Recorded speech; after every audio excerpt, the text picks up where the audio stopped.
Kita ke informasi pertama, apakah Anda ini termasuk kelas menengah dengan pengeluaran per bulan 2 juta hingga 9.900.000 rupiah? Bila benar, tahun 2024 ini kelas menengah turun drastis dan semakin miskin dari tahun 2019 hingga 2024. Lalu apa impact-nya bagi perekonomian Indonesia? Berikut penjelasan korespondensi CNN Indonesia, Ruli Kurniawan. Ini gawat, karena jutaan orang Indonesia jatuh miskin hanya dalam 5 tahun terakhir. Dan ini bukan berita kaleng-kaleng, karena Badan Pusat Statistik baru saja merilis kelas menengah Indonesia turun drastis.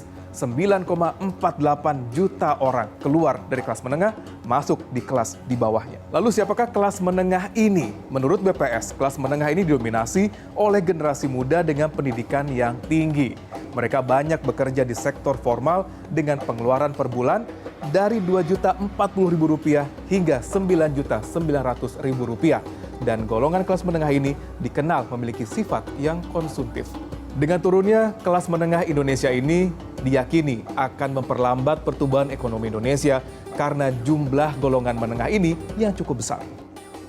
Jadi mengapa kelas menengah itu bisa menjadi bantalan perekonomian? Karena dia adalah fast spender, big spender, cepat ngeluarinnya dan juga dia senang spending dan juga cepat mengeluarkannya. Cepat spending. Jadi kita sebut dengan fast spender, big spender.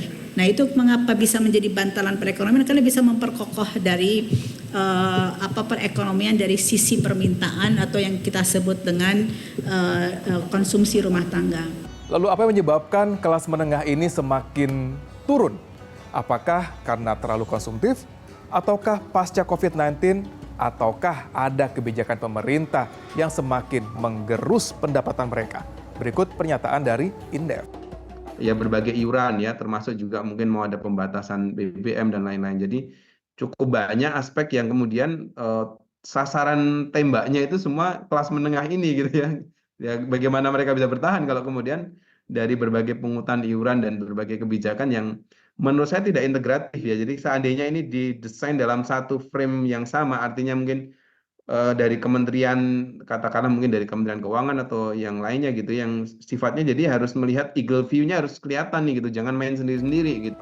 Lalu kira-kira apa solusi dari pemerintah untuk kembali menaikkan kelas menengah Indonesia ini? Kalau tidak ada solusi, bisa jadi kelas menengah akan semakin terpuruk.